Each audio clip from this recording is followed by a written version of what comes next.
Alors, c'est aujourd'hui notre 4e rencontre de ce séminaire de recherche qui est organisé par l'école de santé et qui s'intitule Santé, souffrance et institutions.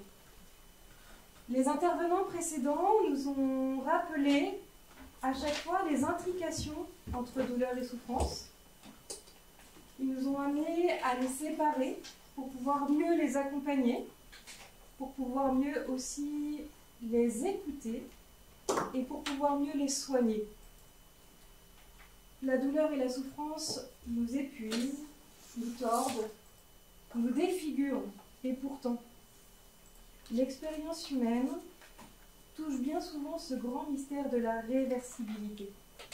Un grand bonheur peut se transformer en drame ou en tristesse insondable. Un malheur profond peut esquisser un nouveau chemin qui lui se devine et s'éprouve heureux. Comment alors penser notre condition humaine à ce point mise en tension par le tragique? C'est ici que nous avons la chance d'accueillir Christian Hélon qui va débuter l'itinéraire de notre réflexion cet après-midi. Vous êtes professeur en psychologie des âges de la vie et aussi directeur de l'école des psychologues praticiens, chercheur titulaire du laboratoire CRD, dont je ne m'aventurerai pas à expliquer l'acronyme, je vous en laisserai le soin. Et puis, nous avons à vos côtés Anne-Solène Kerdraron, qui est directrice du pôle théologie morale du Theologicum de l'Institut catholique de Paris, et qui poursuivra la séance en nous ouvrant une réflexion sur le tragique. Soyez tous les deux vivement remerciés de venir ouvrir la bouche pour nous enseigner. Merci de nous honorer de votre présence. Et puis, je vous cède désormais la parole pour le temps, le corps, la mort. C'est ça. Combien de temps? 40 minutes. 40 minutes. 20 minutes d'échange avec la salle, ensuite Anne-Solène, et puis c'est le même format. Merci beaucoup, Blandine, de cet accueil. Merci à vous d'être tous là pour partager ces réflexions autour de 3 thématiques reliées, ou de la manière de relier ces 3 thématiques, qui confinent alors à la fois au tragique et à l'absurde, peut-être un peu plus à l'absurde qu'au tragique, nous verrons. Le temps, le corps et la mort. Donc, Blandine Imbert vient de vous dire, je suis professeur en psychologie des âges de la vie. Je vais commencer par une introduction autour de cette notion d'âge de la vie. Je suis également chercheur titulaire au laboratoire, donc Centre de recherche sur le travail et le développement, un des gros laboratoires en psychologie français, qui est situé au CNAM, Conservatoire national des arts et métiers, à Paris, avec une équipe psychologie de l'orientation, au sein de laquelle je m'occupe d'un axe de recherche sur orientation et seconde partie de vie adulte. Bref, après 50 ans, la formation, l'orientation, les loisirs, le travail, l'âge de la retraite, etc. Ça me parle, l'âge de la retraite. Ça a été d'actualité, ça s'est tassé, mais ça va revenir de ces jours, sûrement. Et je dirige donc l'école de psychologues praticiens, qui est une école associée de l'Institut catholique de Paris, qui forme des psychologues habilités à faire usage du titre protégé de psychologue, cliniciens pour la majorité d'entre eux, et pour une minorité psychologue du travail et des organisations psychologie sociale. Cette école est implantée à Paris, à 2 pas d'ici, et à Lyon, où nous avons un 2e campus ouvert voici 25 ans. Le campus de Paris a été ouvert il y a plus de 70 ans et est un espace historique, le lieu d'une des toutes premières formations au métier de psychologue en France dans les années 1950. Voilà pour me présenter. Alors, mon introduction autour des âges de la vie adulte, avant d'entrer dans la thématique, la triade autour du temps, du corps et de la mort que j'ai pensé vous partager. En introduction, je vais vous parler de quelqu'un que je connais, un psychologue qui a été très important dans l'école de psychologues praticiens. Désolé d'arriver. Et je le reconnais malgré son masque, parce qu'il est ruse, Roland Géada. Bon, bienvenue, chers collègues. Merci. Donc, je vais vous parler un peu des travaux en psychologie des âges de la vie adulte, sachant que vous l'aurez compris, mais ça va peut-être mieux en le précisant. L'âge, c'est le lieu d'inscription du temps dans le corps jusqu'à ce que mort s'en suive. Voilà le lien que je fais entre les âges, le temps, le corps et la mort.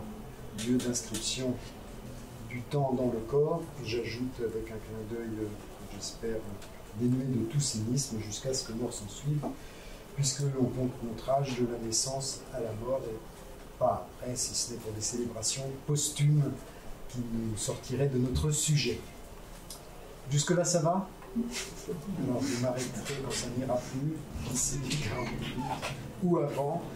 N'hésitez pas à vous manifester si vous souhaitez une précision, poser une question, intervenir, sachant que nous aurons 20 minutes de discussion. Et au besoin, manifester votre impatience ou votre souhait de précision au fur et à mesure si les propos le nécessitent. Bonjour madame et bienvenue.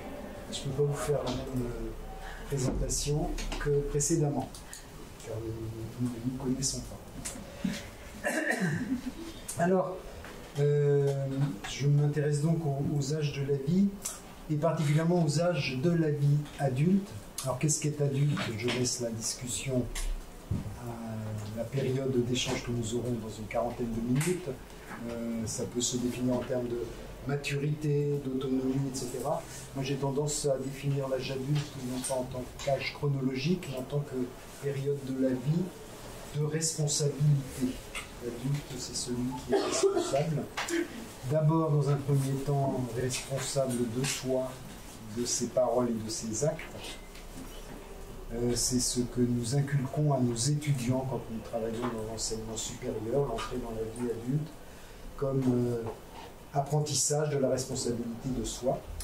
Et puis, la deuxième dimension de la responsabilité adulte, c'est bien évidemment la responsabilité d'autrui, telle qu'elle se manifeste par exemple dans la parentalité ou la grand-parentalité. On est moins responsable quand on est grand-parent que parent, ce qui fait que c'est souvent plus rigolo et agréable, détendu et moins anxiogène.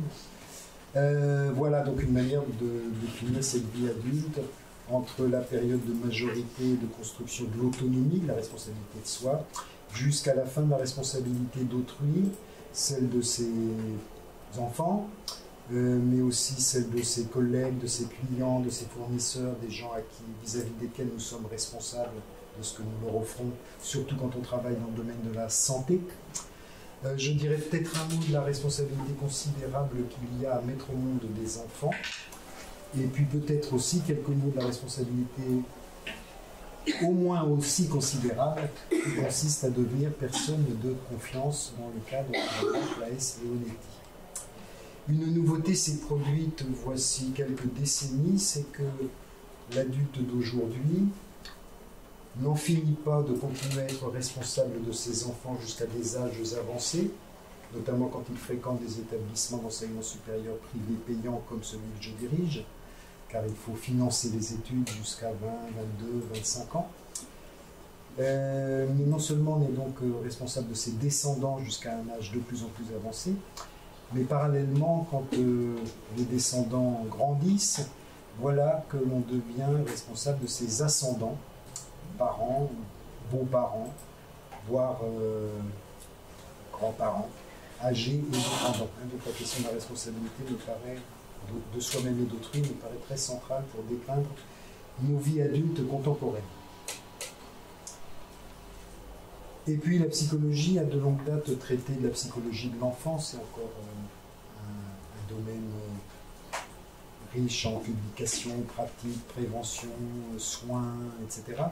Psychologie de l'adolescent, il y a à peu près 10 000 ouvrages qui paraissent en Europe par an sur la psychologie de l'adolescent, contre 2 sur la psychologie des grands-parents ou sur la ménopause.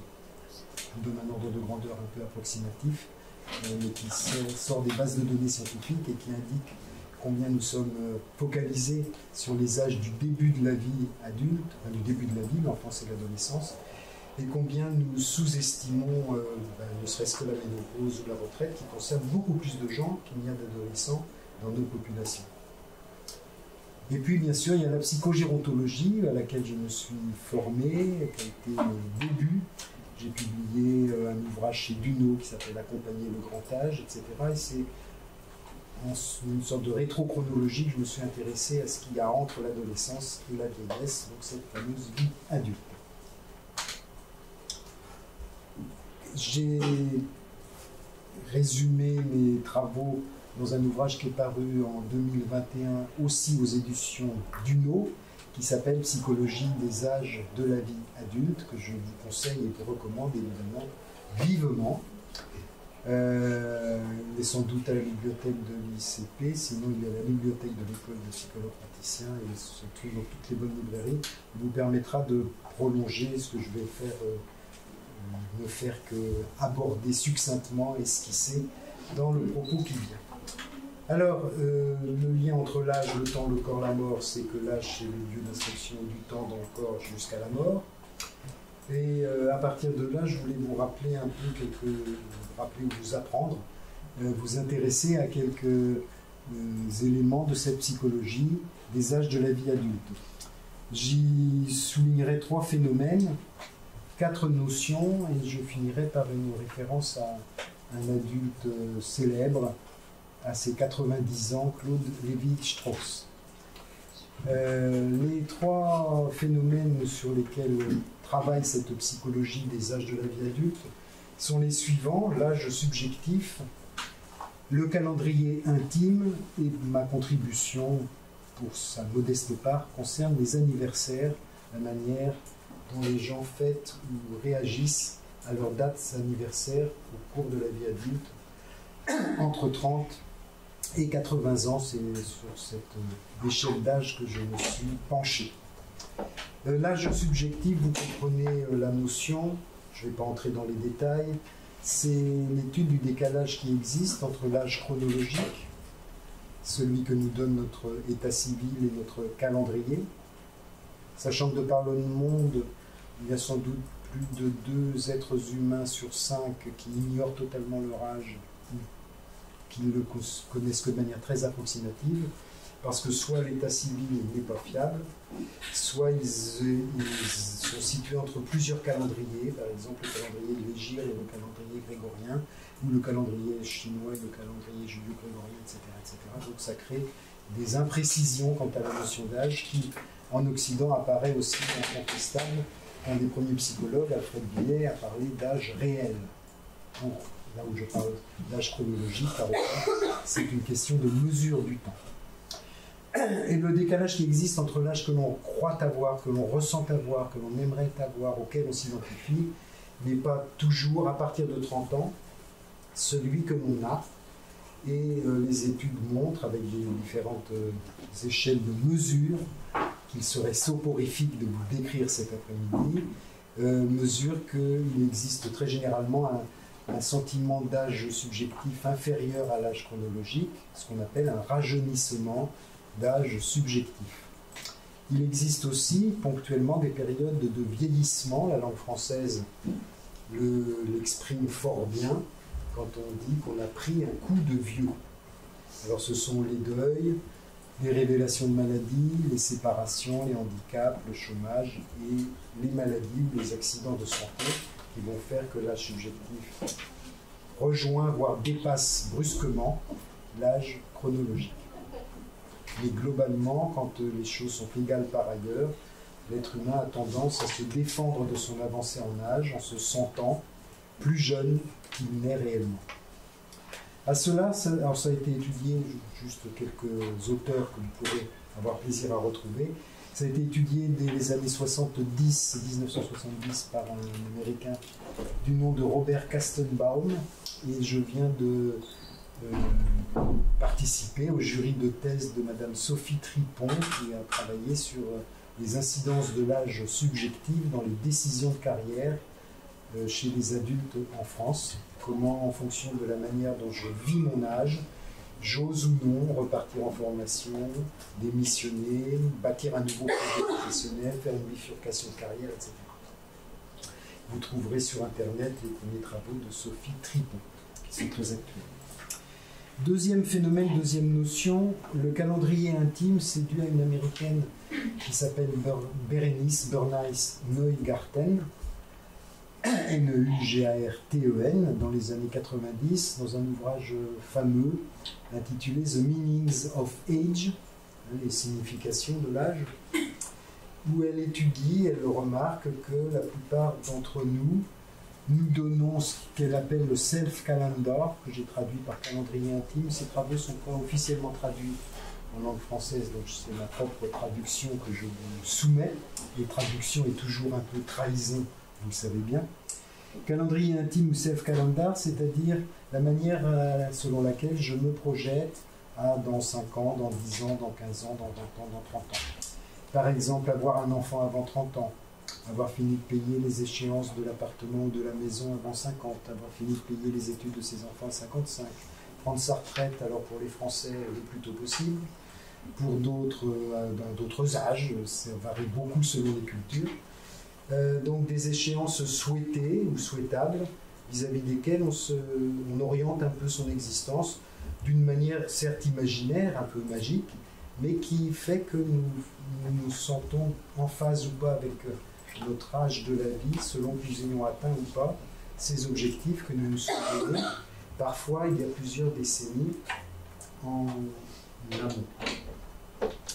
Et ce calendrier intime est aussi fait des échéances, non pas souhaitées ou souhaitables, mais des échéances redoutées, l'âge auquel survivre à ses propres parents, et plus encore celui auquel survivre à son conjoint. Vous avez toutes et tous fait l'observation que beaucoup de gens disent à la mort de leur conjoint « je ne m'étais pas projeté comme ça, je pensais que c'était moi qui partirais le premier, etc. etc. » Ça indique en creux cette idée qu'on s'était programmé en quelque sorte, préparé à l'hypothèse d'un décès de l'autre acceptable à un âge donné, mais pas à l'âge auquel ça s'est produit. Et puis évidemment, dans ce calendrier intime, jamais n'entre en ligne de compte le moment où l'on se projetterait à survivre à ses propres enfants, ce qui en fait le deuil sans doute le plus dévastateur, le plus complexe à surmonter. Troisième phénomène, les anniversaires. J'ai étudié donc la manière dont les gens fêtent leurs anniversaires, de changement de dizaines. Ce sont devenus des caps importants, alors qu'à l'époque de Montaigne, que je vais citer tout à l'heure, à la Renaissance, pendant tout le Moyen-Âge aussi, on compte plutôt les âges de 7 ans en 7 ans. Autrement dit, 21 ans est plus important que 20, ou 49 plus important que 50, les multiples de 7. Pour nous, dans notre culture, ce sont les multiples de 10 qui l'emportent. Le 49 est intéressant parce que ça donne lieu à la pratique d'abord juive et puis biblique du jubilé, qui consiste à se réjouir d'entrer dans la 50e année de quelque chose. Autrement dit, pour les anciens, avoir vécu 49 ans, je vois qu'on n'est tous pas très loin, certains plus loin que d'autres, pas grand monde l'a dépassé à vue d'œil, je vous flatte, car je vais parler du narcissisme tout à l'heure. Avoir vécu 49 ans, c'est-à-dire 7 fois 7 ans, c'est un métacycle, c'est 7 cycles de 7 ans, c'est une vie complète. Et entrer dans la 50e année, eh bien, c'est du bonus, c'est du plus. On doit s'en réjouir parce que c'est un cadeau que Dieu nous fait. Notre vie a été déjà bien assez longue comme cela. Alors évidemment, je parle d'une époque où l'espérance de vie à la naissance est bien moindre qu'elle n'est sous nos contrées chanceuses. Je vous rappelle qu'on va à peu près du simple au double entre le Pakistan, Madagascar ou la France en matière d'espérance de vie à la naissance. Voilà quelques repérages sur cette approche psychologique des âges de la vie adulte. Et vous voyez que j'évite soigneusement de parler de tranches d'âge, de classes d'âge, d'étapes d'âge, parce que c'est beaucoup plus complexe que cela. Et toute la psychologie du développement adulte, nord-américaine essentiellement, alors des auteurs comme Levinson, comme Erickson, dont vous connaissez peut-être, même Jung, que vous connaissez sûrement, c'est le plus méconnu des psychanalystes par les psychologues et le plus connu par les non-psychologues des psychanalystes. Tous sont découpés en tranches d'âge la vie, ce qui me paraît aussi vain que de vouloir couper avec des ciseaux l'eau qui coule d'un torrent. vous laisse méditer sur cette métaphore. Je distingue 4 notions sur lesquelles nous parlerons ou pas, selon vos souhaits, auxquelles je donne des définitions discutables, faites pour en discuter, mais en tout cas, quand j'emploie chacun de ces 4 mots, je fais référence à ce que je vais vous dire précisément là maintenant, même si on peut utiliser ces mêmes termes pour dire des choses un peu différentes, je ne m'y oppose pas, je vous indique juste quel sens spécifique, si possible scientifique, en tout cas rationnel, je donne à ces 4 termes. Le grandissement, c'est la période, c'est une période où domine des acquisitions. On croît, on grandit, on acquiert des connaissances, des compétences, des habiletés, etc. Donc grandissement égale acquisition. L'avancée en âge, c'est toute la période pendant laquelle il y a peut-être de nouvelles acquisitions, mais surtout les pertes sont compensées. Par exemple, je porte des lunettes qui compensent la baisse de mon acuité visuelle. Bientôt, je porterai des appareils auditifs qui compenseront mon déficit d'acuité auditive, en attendant les prothèses olfactives, car tous les sens déclinent avec l'avancée en âge. Mais tant que c'est compensé, on est dans l'avancée en âge, c'est-à-dire on continue d'avancer en âge sans être dans ce que désigne le 3e mot, le vieillissement. Le vieillissement étant dans le sens que je lui donne, encore une fois, il peut avoir d'autres sens, étant le moment où une perte prédomine de manière ponctuelle, avant d'être compensée, ou durable, parce qu'elle ne peut pas être soignée, traitée, compensée. D'accord ? Vieillissement, c'est la perte non compensée de manière ponctuelle ou durable. Et le 4e terme, c'est le mot de vieillesse. On peut en débattre, mais j'ai tendance à limiter l'usage du terme de vieillesse à celui de la dépendance durable ou du risque majeur de dépendance durable. Dépendance d'autrui, dépendance physique, dépendance affective, etc. Avec un retour en boucle au début de la vie, puisque ce qui caractérise le début de la vie du bébé humain, c'est son extrême dépendance, bien plus grande que celle de tous les bébés de tous les autres mammifères. Je finis cette introduction par une petite référence à Lévi-Strauss. Vous trouverez cela sur Internet si vous ne me croyez pas, et même si vous me croyez. À l'âge de ses 90 ans, ses amis lui organisent un événement au musée qui s'appelait, on l'appelle le musée du Quai Branly, celui des arts premiers, ça a changé, au moment où ce musée voit le jour.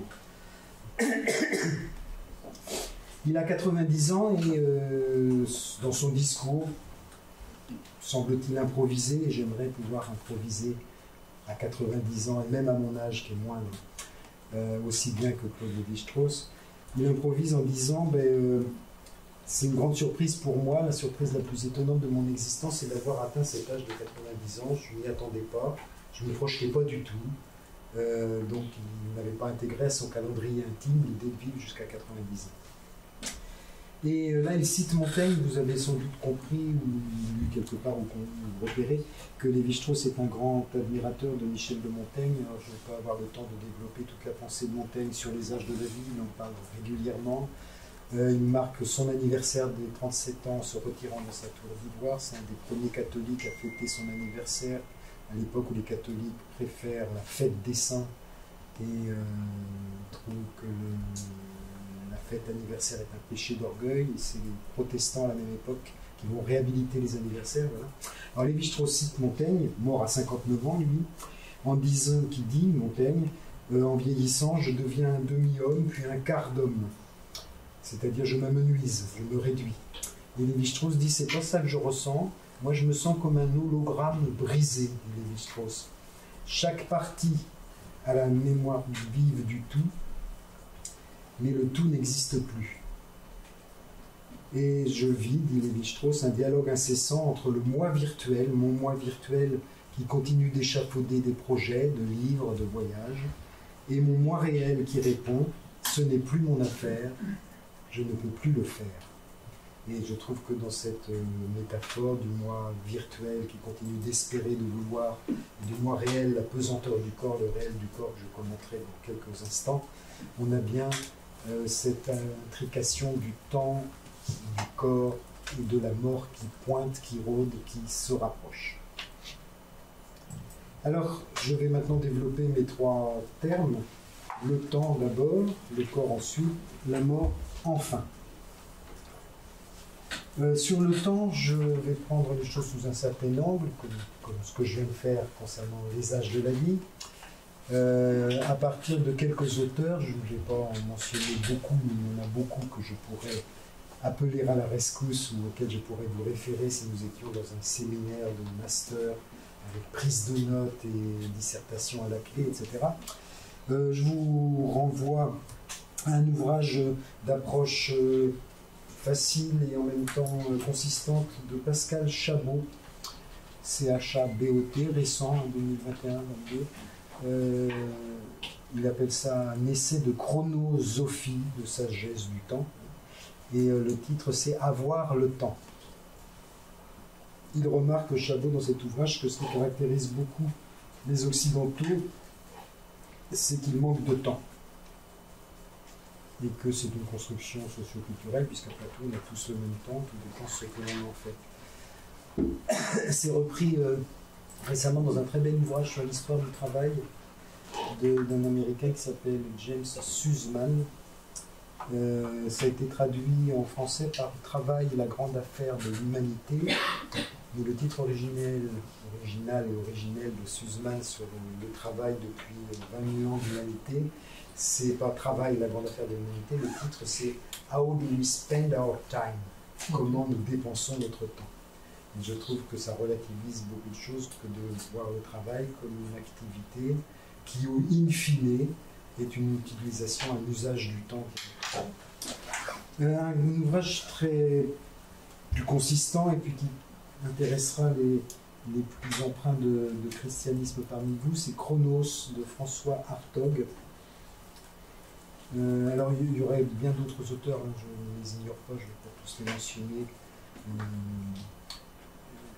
Mais dans cet ouvrage, Hartog en cite beaucoup, des philosophes importants, des physiciens, des psychanalystes, etc.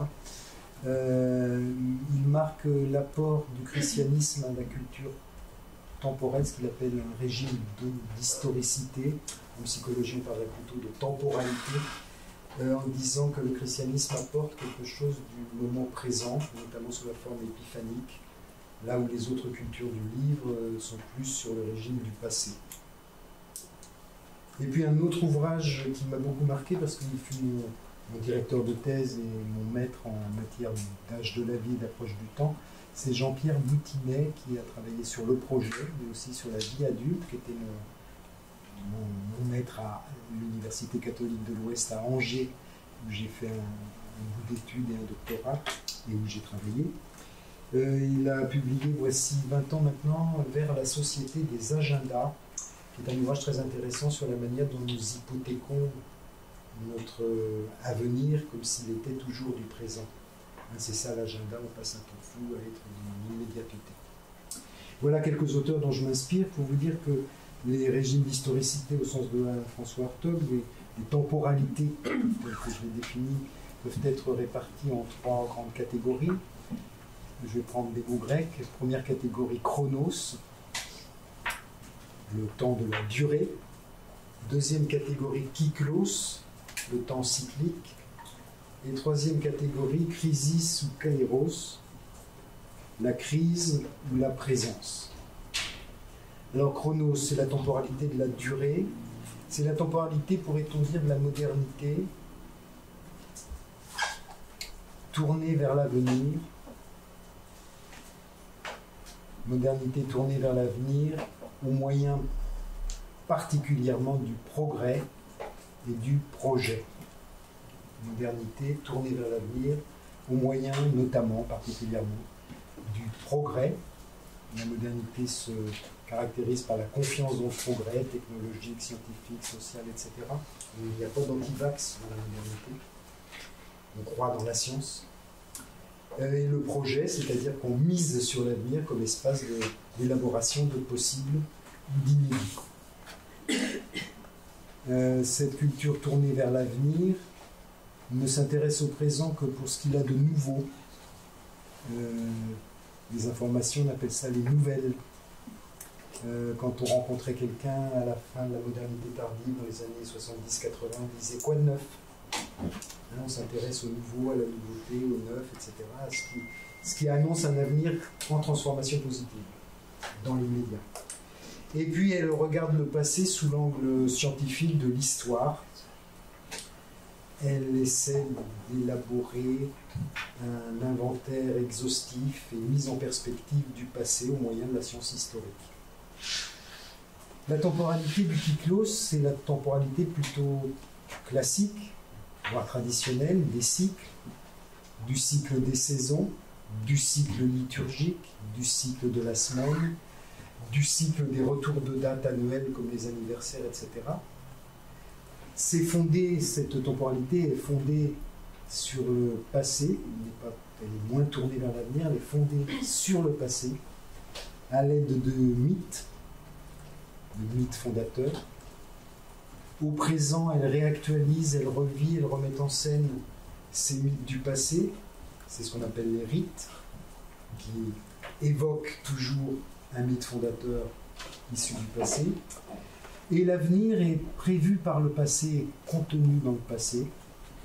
Ce sont les prophètes, les prophéties, et aussi la prévoyance, puisque la conduite qui consiste à mettre du grain de côté pour pouvoir ressemer au printemps prochain, je l'ai adopté grâce aux leçons et à l'expérience que m'ont transmises mes anciens, mes prédécesseurs. Et puis Chrysis ou Kairos, eh bien, ça serait la manière de nommer la temporalité. Alors, je ne vais pas entrer dans les nuances qui pourtant seraient intéressantes entre l'hypermodernité, la postmodernité, l'extramodernité, bon, peu importe. Disons notre époque contemporaine, c'est la prédominance du moment présent. Vous voyez Chronos tourné vers l'avenir, Kyklos fondé sur le passé ou par le passé, et Chrysis ou Kairos, l'hypertrophie du moment présent, l'immédiateté que j'ai déjà souligné, la simultanéité, l'urgence, la communication par message électronique et la contre-productivité au sens d'Ivan Illich qui s'ensuit. Les mails, comme tous les progrès technologiques, devraient nous permettre de gagner du temps. Si on faisait la même chose que sans les mails, et seulement la même chose, on donnerait un temps fou. Mais en fait, on passe beaucoup de temps, en tout cas dans mon métier, à gérer des mails qui, au lieu de nous faire gagner du temps, nous en font dépenser plus tout autrement. De même pour la voiture, si on divise le prix de revient moyen d'une automobile, on le rapporte au salaire moyen d'un Français et qu'on le rapporte au nombre de kilomètres parcourus en intégrant le temps de travail qu'il faut pour payer l'automobile, on ne va pas tellement plus vite qu'à bicyclette, simplement on fait beaucoup plus de kilomètres et du coup de pollution. Je referme cette parenthèse. Éco-lucide. Le présent prédomine.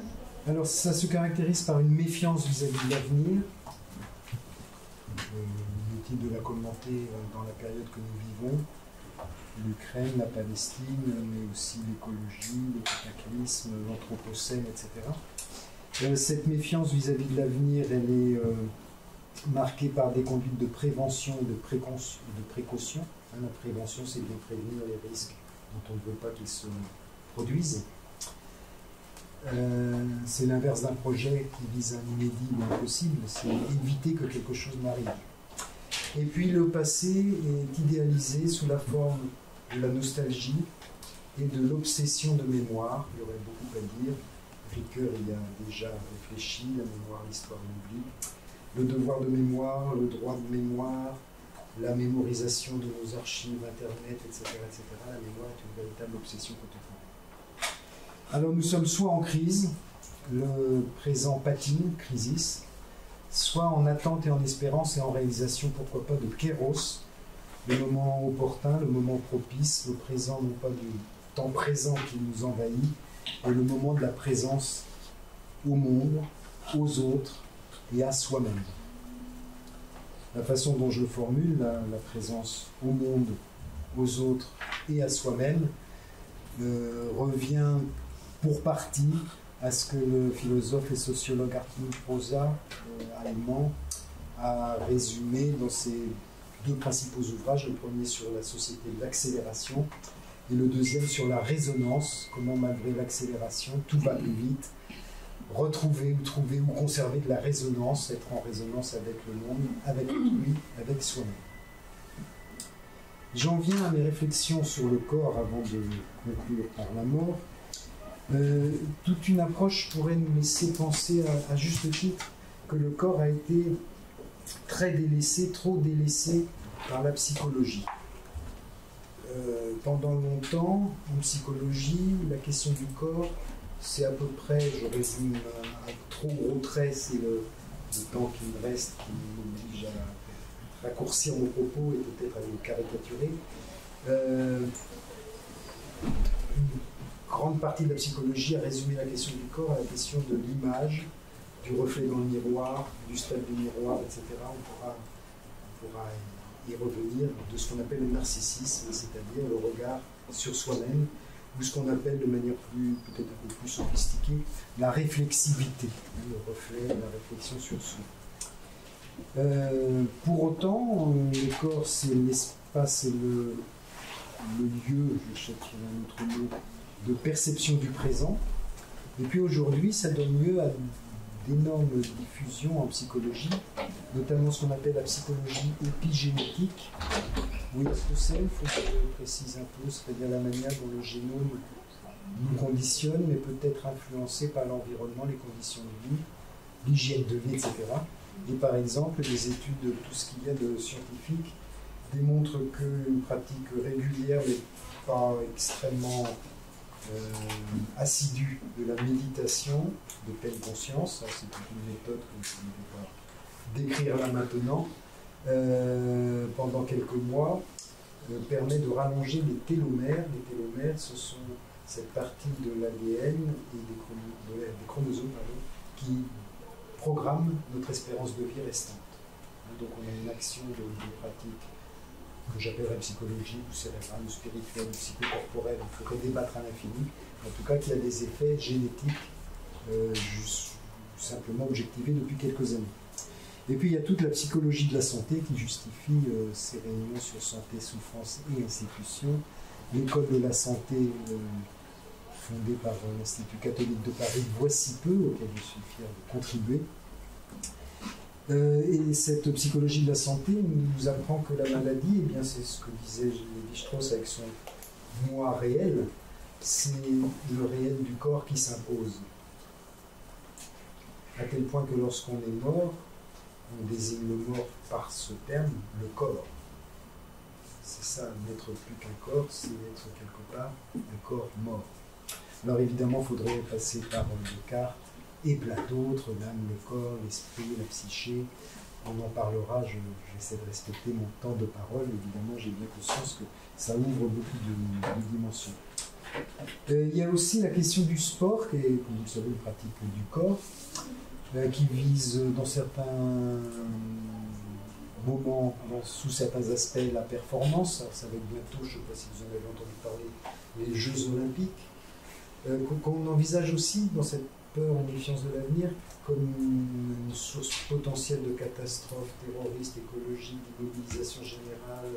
Tout le monde veut être en télétravail, la France va aller à boulot et Paris va être embolisé. Donc vous voyez, c'est quand même très, très spécifique de quelque chose qui pourrait aussi nous réjouir, nous inquiète. Tout ce qui va se passer nous inquiète, en tout cas nous regardons ce qui va se passer sous l'angle. Alors c'est pas du tragique du coup, c'est sous l'angle dramatique, je ferai cette nuance-là, sous votre contrôle. Bon, en tout cas le sport, voilà, une place importante, inédite, mais aussi parce que le travail est devenu de moins en moins physique et il faut bien que le corps s'exprime, etc. Donc, le sport voit son déploiement avec l'automatisation d'un certain nombre de tâches autrefois pénibles. Et les Pakistanais ou les Malgaches que j'évoquais tout à l'heure n'ont pas tellement besoin de faire du sport, car la première source de mortalité, c'est l'accident du travail mortel dans ces deux pays. Le sport, c'est aussi une activité de santé et de préservation, et qui pose, pour aller vite sur les questions essentielles, puisque je vais laisser le temps au débat, qui pose la question du salut du corps, substitutif ou non au salut de l'âme. Au fond, tout ce qu'on souhaite au Nouvel An, c'est une bonne santé. Et on met le corps matériel devant l'immatérialité, la transcendance, la vie psychique, la spiritualité. Ou alors on est dans l'idée que la préservation du corps est garantie de bien-être psychique, ce qui n'est certes pas faux, mais peut-être un peu insuffisant. Se développent également des pratiques psychocorporelles. J'ai évoqué la méditation. Il y a la transe cognitive auto-induite, l'entrée de manière auto-induite, de manière décidée, dans des états de conscience modifiés qu'on appelle la transe dans les cultures chamaniques, etc., qui a des bénéfices psychiques et thérapeutiques assez inédits et incroyables et mesurés scientifiquement. De même, le MDR, les mouvements des yeux ou des sons dans les oreilles, mettent en jeu le système sympathique et parasympathique et ont des effets psychothérapeutiques indéniables, sous réserve que ça corresponde à une indication repérée. Alors voilà pour le corps. Je vais m'en tenir là parce que le temps a passé un peu plus vite que je l'espérais. C'est le titre même de mon exposé. Simplement en disant qu'on pourrait revenir, si vous le souhaitez, sur les rapports entre identité et corps dans l'avancée en âge, puisque mon image se transforme. Suis-je toujours la même personne? Et comment maintiens-je ce que Ricoeur a appelé l'ipséité, c'est-à-dire le sentiment d'être toujours la même personne malgré les grands changements corporels de cette personne. Imaginez-vous il y a 20 ans, il y a 30 ans, il y a 40 ans, vous n'étiez pas la même personne et pourtant vous êtes convaincu d'être le même sujet, la même personne, le même être. Voilà, c'est toute la question de l'ipséité, revisitée aujourd'hui à la suite de Paul Ricoeur par Claude Romano, un ouvrage de philosophie que je trouve passionnant qui s'appelle « Être soi-même », le même que soi, le soi-même, etc. Et de l'ipséité, il n'y a qu'un pas pour glisser vers la question de l'altérité, c'est-à-dire du rapport à autrui, du rapport au même que moi dans l'autre et à l'autre que moi en moi. Il y a du même que moi dans l'autre, il y a aussi du différent. Les repos identitaires ne voient que le différent. L'humanisme, le care, pour aller vite et pour nous rapprocher de la santé, suppose de retrouver du même que soi dans l'autre. Sans quoi il n'y a pas ce que Donald Winnicott, un psychanalyste britannique, appelait l'identification minimale. Je ne peux soigner que quelqu'un à qui je m'identifie minimalement, pas avec qui je me confonds. Et il y a aussi de l'autre en moi, ma part d'ombre, mon inconscient, ce qui échappe à ma volonté, mes actes manqués, tout ce que vous voudrez, qui n'est pas directement lié au processus conatif, c'est-à-dire au processus de décision et d'intentionnalité. Quant à la mort, je vais finir par deux questions, remarques. Ce qui fait basculer les âges de la vie et les manières d'envisager ce qu'on appelle le milieu de la vie adulte, c'est le moment où non seulement je me repère en fonction de mes origines, de ma naissance, de mon milieu familial, etc., de mon passé, mais en plus je me réfère à mon terme. J'ai moins de temps devant moi qu'on a découlé. Qu'est-ce que je voudrais faire de ma vie avant de partir? C'est vraiment la question nodale de ce qu'on appelle les crises du milieu de vie. Qu'est-ce que je veux vivre maintenant? Qu'est-ce qui est important pour moi? Qu'est-ce qui me reste à réaliser avant de partir? Et donc je me réfère à mon origine toujours, mais en plus aussi à la certitude de mon terme. Et puis la deuxième remarque que je voulais faire, là on pourrait développer, notamment j'ai publié plusieurs choses à partir d'un texte de Michel Foucault sur le droit de vie et de mort dans les sociétés médiévales, dans un séminaire qui s'appelle « Il faut défendre la société » de 1976. Mais ce que je voudrais vous soumettre, c'est la question, alors à la fois très sensible, très passionnelle, parfois irrationnelle, qui convoque la question des croyances, de la foi, de la conception de l'être humain, de toute une ontologie. Hein, donc j'amène cette question avec des précautions.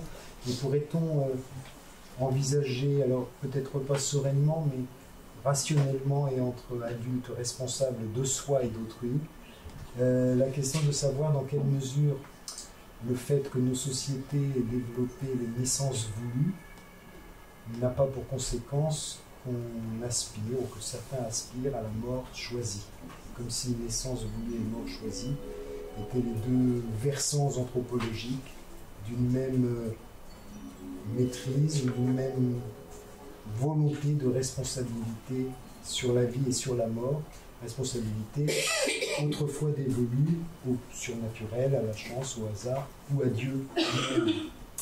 Je vous remercie pour votre écoute attentive et je suis prêt à ce que nous discutions de tel ou tel aspect. Merci à vous.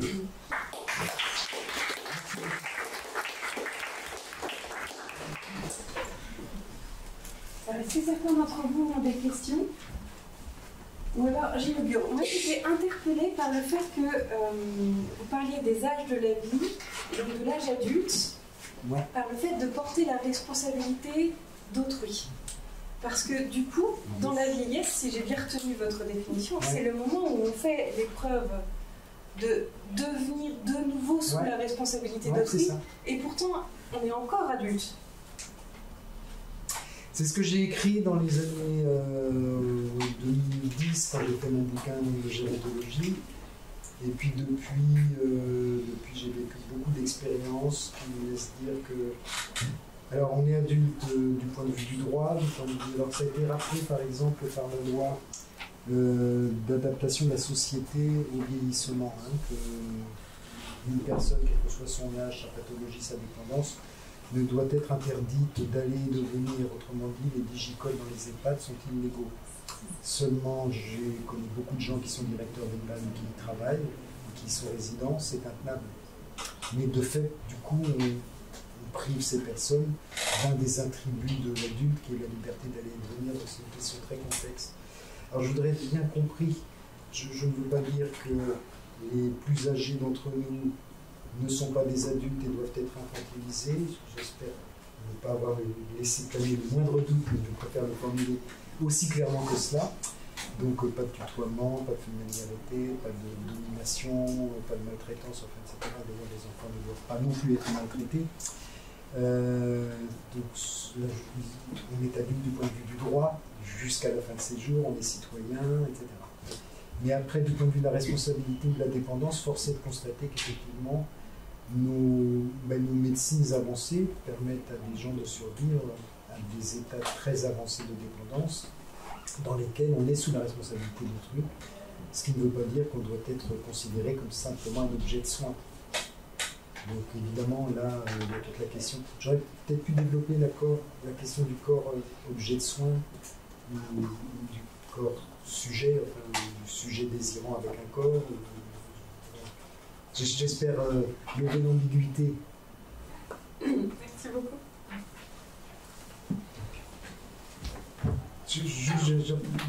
Vous avez votre question suffisamment en tête pour que j'apporte une dernière précision. Oui. Dans les sociétés traditionnelles, les plus vieux sont plus adultes que les plus jeunes, parce qu'ils sont soit des anciens, soit des ancêtres. Alors, les anciens, c'est les détenteurs de l'expérience qui vont expertise. Les ancêtres font le pont entre les vivants et les morts, ils ont leur importance. Dans nos sociétés, les plus âgés ont tendance à être soit des aïeux qui nous pèsent, qui sont un fardeau, soit des aînés dans lesquels on a peur de se reconnaître un jour, et donc sont moins dans cette position d'adultes, ou mieux, ils sont dans la position de grand frère ou grande sœur, ce qui n'est pas si mal parce que ça génère du cœur. Oui, cela dit, il y a un début et il y a une fin. Ouais. Aujourd'hui, il y a deux phénomènes. Alors, je ne sais pas si moderne ou post-moderne. Je crois qu'il faut que vous parliez un petit peu plus fort pour ceux qui sont derrière vous. Je dis, il y a un début et une fin, c'est évident. Ouais. Et il y a deux phénomènes actuels. Un effondrement en Occident de la natalité et un tabou face à la mort. Comment est-ce que vous expliquez? Je serais tenté de vous dire, et vous et chacun d'entre nous, que j'ai pas une autorité scientifique particulière sur ce domaine. Le tabou de la mort. Bon, il y a eu plein de travaux depuis Louis Vincent Thomas et la première thèse de Karl Morin, etc. Ça remonte aux années 50-60. Il y a eu des travaux de thanatologie assez intéressants de Michel Amus qui ont levé en partie ce tabou. En tout cas, les pratiques de la mort sont en métamorphose, c'est sûr, et un peu dépourvues de rituels, beaucoup dépourvues de rituels selon les circonstances. Et surtout, la mort et la fin de la vie, les lois portent sur la fin de vie et pas sur le début d'autre chose. Quant à la question de l'effondrement des naissances, c'est une telle responsabilité, c'est tellement compliqué, etc., d'avoir des enfants que peut-être on en mesure l'enjeu mieux qu'autrefois. Et par ailleurs, alors là c'est un point de vue très personnel et que vous êtes tout à fait autorisé à ne pas partager, mais il me semble que si on se projette dans une humanité à 8 à 10 milliards d'habitants, ça se projette à l'échelle de la planète, alors après ça pose des questions de domination d'une ethnie sur une autre, d'immigration, etc. Peut-être qu'il est temps que la natalité diminue au global sur la planète.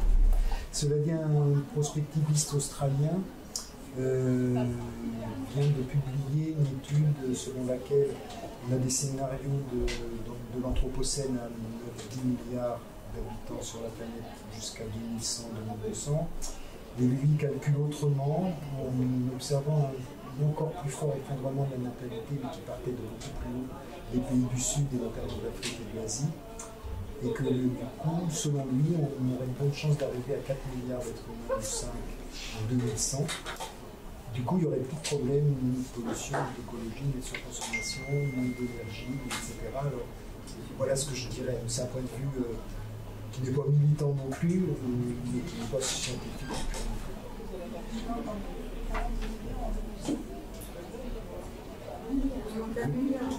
Pardon ? Au-delà du milliard, 4 milliards. Les hypothèses les plus hautes sont 8 à 10 milliards en 2050, avec soit un maintien à 10, mais dans un monde qui va être très tendu, mais on est pas bien, ça sera important, soit plutôt une redescente vers 4 ou 5 milliards à l'horizon 2100. J'ai plus le nom de ce prospectiviste. Enfin, c'est un statisticien, démographe, etc. C'est des travaux très précis. Mais c'est de la prospective, donc Dieu seul le sait. Est-ce qu'il reste une question? Oui, Roland. Si je me permets d'ajouter sur cette parenthèse-là, juste en complétance technique et rebondissant sur ce que disait Madame, c'est que la question surtout de la natalité, de l'hospitalité, etc., depuis le XXe siècle, est une question strictement politique. Et politique au sens le plus général du terme, à commencer par le nationalisme et autres, et à finir par le féminisme. L'article le plus célèbre, c'est Women's Studies, qui est paru effectivement aux alentours dans les années 70. Et en France, je donne une citation, tout simplement, parce que c'est quelque chose sur lequel je me suis longuement penché, c'est tout simplement, avant les deux guerres, déjà, en 1908 et 1909, la France a traversé une crise démographique sans précédent.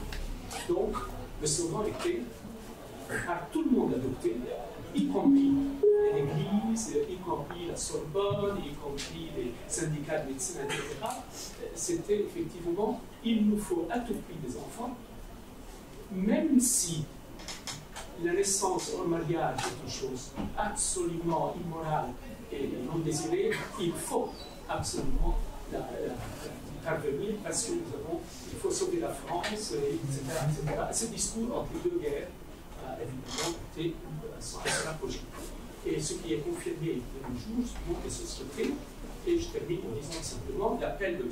Debré, feu M. Debré, ex-premier ministre et rédacteur de la Constitution, n'est-ce pas, un des rédacteurs de la Constitution, en tous les cas, lorsqu'en 1975, effectivement, il avait lancé son appel à démographie à tout prix, et c'est comme ça que la France a commencé à parler de politique familiale. Il n'y avait pas de ministère de politique familiale, on ne parlait jamais de politique familiale, on a commencé à le faire dans les années 75 et 80, enfin, les plus anciens parmi nous, effectivement, le reconnaîtront Voilà, je me permets exactement, je ne termine pas.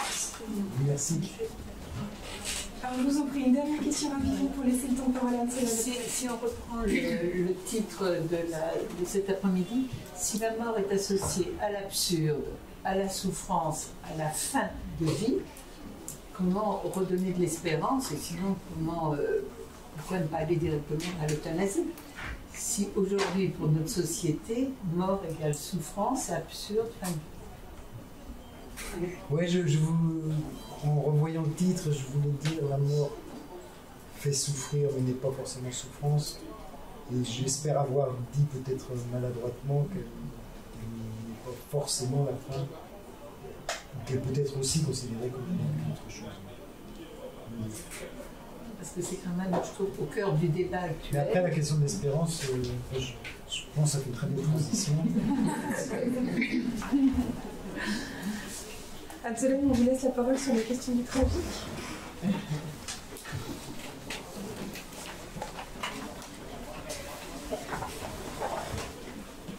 Alors bonjour à chacun, chacune. J'espère que j'ai une voix assez forte.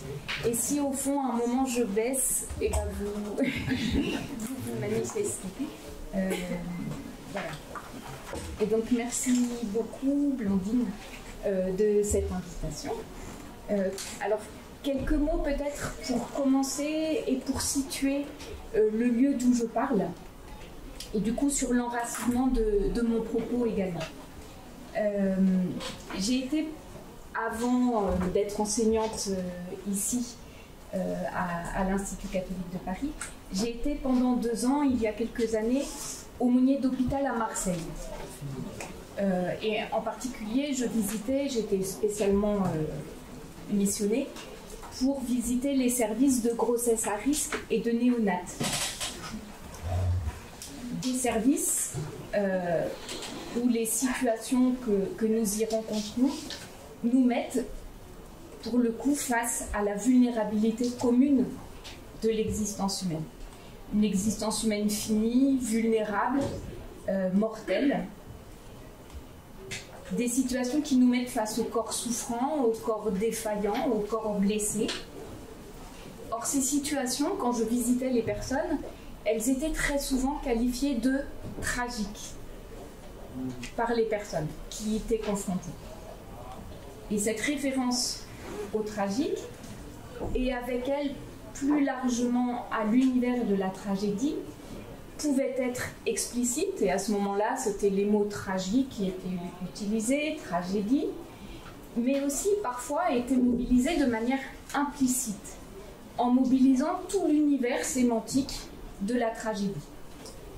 Les personnes nous parlent alors de leur situation en disant « je vis cela et c'est le destin, j'ai perdu mon enfant est malade, il est handicapé, ou je n'arrive pas à avoir d'enfant. » Voilà, c'est le destin, c'est la fatalité. On entend aussi « on est maudit », voilà, pour un peu que les personnes, elles aient déjà traversé plusieurs épreuves dans leur vie. Et derrière cela se trouve souvent l'image d'un Dieu, ou en tout cas d'une transcendance méchante qui nous blesse, voire qui s'acharne spécifiquement sur nous, qui nous vise spécifiquement. D'un Dieu qui punit. Et puis, on y entend aussi assez souvent, et je pense que les personnes qui sont soignants ou qui simplement ont accompagné des personnes vivant ces situations, on y entend aussi le mélange d'un sentiment d'injustice, c'est injuste, et de fait, c'est injuste, et en même temps, la suspicion douloureuse, pas très claire, insinuante, d'y être peut-être pour quelque chose. Et ça, on l'entend dans les questions « pourquoi moi ?» Qu'est-ce que j'ai fait au bon Dieu pour, ou qu'est-ce que j'ai fait? Voilà. Et là, c'est à la fois le sentiment mêlé d'injustice et en même temps la suspicion peut-être d'y être pour quelque chose. Cette référence au tragique, au destin, à la fatalité, écrase les personnes. Elle la sidère. Elle lui donne l'impression souvent d'être prise au piège d'une transcendance malveillante qui la brise et puis qui rend caduque finalement tentative de s'en sortir ou qui rend caduque toute liberté ou toute velléité d'exercer sa liberté. Et cela alors même dans les services de grossesse à risque ou de néonates, alors même que la situation les convoque bien souvent à des décisions importantes. Voilà, est-ce que le médecin propose une interruption médicale de grossesse du fait de l'anomalies graves constatées sur le fœtus? Voilà, à la fois une situation qui écrase la personne, qui la rend, qui lui donne l'impression d'être écrasée par un destin, qui brise sa liberté, et en même temps il faut poser des choix. Et ça, c'est vrai aussi bien pour les soignants. Voilà, est-ce qu'il faut réanimer ce grand prématuré au risque de séquelles neurologiques importantes, etc., que pour les parents, je viens de le dire. Voilà, c'est cette expérience-là d'entendre les personnes parler de la tragédie et de penser leur situation dans ces termes-là, qui a été le point de départ de ma thèse, dans laquelle j'ai du coup travaillé la catégorie du tragique. Et je l'ai fait à partir de la pensée de deux philosophes, la philosophe américaine Martha Nussbaum et puis le philosophe français Paul Ricoeur, qui ont tous les deux travaillé cette catégorie.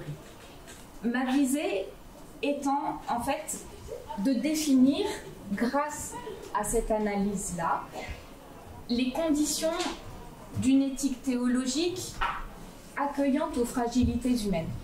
Mon but, c'était de dire que c'est pas vrai que dans ces situations-là, il n'y a plus de liberté possible. Voilà. Même s'il y a ce sentiment-là d'être écrasé, ce n'est pas vrai. Mais il faut peut-être bien penser ce tragique. Et donc, j'ai choisi de travailler ces deux philosophes parce qu'ils ont en commun d'avoir développé une réflexion consciente de la condition de fait parfois tragique des existences humaines et d'intégrer dans leur réflexion, à la fois anthropologique, à la fois éthique, cette caractéristique-là de la condition humaine vulnérable. Et ils ont aussi essayé justement d'élucider ce lien un peu paradoxal entre ces références implicites et non réfléchies au tragique dans le langage courant. Les personnes, elles n'ont pas spécialement réfléchi à la catégorie du tragique quand elles disent que leur situation est tragique. Voilà, c'est non réfléchi. Donc, d'élucider ce lien entre ces références implicites au tragique dans le langage courant pour qualifier ces situations qui marquent les existences d'un avant, d'un après, et puis les tragédies grecques auxquelles ils reconnaissent, ces philosophes, une certaine actualité. Quel est le lien? Est-ce qu'il y en a un rapport entre l'usage que les personnes en font quand elles définissent ces situations de tragique et puis les tragédies grecques auxquelles on pense en les entendant parler? Je dis que ce lien est paradoxal parce que, alors que le tragique est dans le langage courant, je le disais, pour les personnes, synonyme de ce qui brise une vie, de ce qui écrase la personne humaine et annihile sa liberté, les philosophes qui intègrent les tragédies grecques à leur réflexion, alors j'ai cité Nussbaum, Ricoeur, mais on pourrait citer aussi Nietzsche ou bien Hannah Arendt, montrent que les tragédies grecques, elles sont en réalité une incitation à exercer avec lucidité, avec réalisme, une liberté humaine qui, pour être consciente de ses limites, des conflits auxquels elle doit faire face et qui sont bien présents, elle n'en est pas moins possible, pleine et entière. Ce qu'elle donne à voir, c'est que être homme, peut-être, et intégrer le tragique dans la pensée de cette condition humaine, c'est finalement reconnaître qu'il faut faire face à certains dilemmes, conflits, ambiguïtés, ambivalences, au sein desquels l'homme est amené à poser des choix. C'est dire que, y compris dans ces situations-là, une délibération éthique est toujours possible, y compris donc en des situations où la vulnérabilité humaine apparaît la plus grande. Alors, le temps que nous avons n'est pas très très important, donc je vais aller très vite sur le travail passionnant de Martha Nussbaum. que j'ai travaillé donc, dans son ouvrage qui s'appelle The Fragility of Goodness. Alors, il a été traduit il y a maintenant en français sous le titre La fragilité du bien. Et dans cet ouvrage, elle défend la fécondité encore actuelle des tragédies grecques en philosophie morale. Elle montre comment ces tragédies peuvent nous aider, encore aujourd'hui, à penser la fragilité et la vulnérabilité de nos vies. Alors, cette actualité de texte qui date de plus de 25 siècles, parce que les tragédies grecques, c'est vraiment très circonscrit dans le temps, c'est 5e siècle avant Jésus-Christ. Voilà, ça peut être surprenant. Pour Nussbaum, cette actualité, elle vient de ce que les tragédies grecques cherchent, par les histoires qu'elles mettent en scène, simplement à donner à voir ce qu'il en est d'être un être humain. Elles donnent à voir, dans les scènes qu'elles mettent en place, elles donnent à voir sa condition précaire, sa vulnérabilité, le risque toujours présent, y compris quand on pense qu'on est sauvé, pouf, de basculer dans le malheur. Elles donnent aussi à voir les réactions de l'homme face à cette précarité et à ce malheur, et les conséquences parfois désastreuses des réactions qu'il a pu avoir. Voilà, elles sont finalement les histoires par lesquelles une culture, donc la culture grecque du 5e siècle avant Jésus-Christ, a réfléchi sur la situation des hommes, des femmes dans le monde, et en essayant d'en extraire les éléments les plus universaux.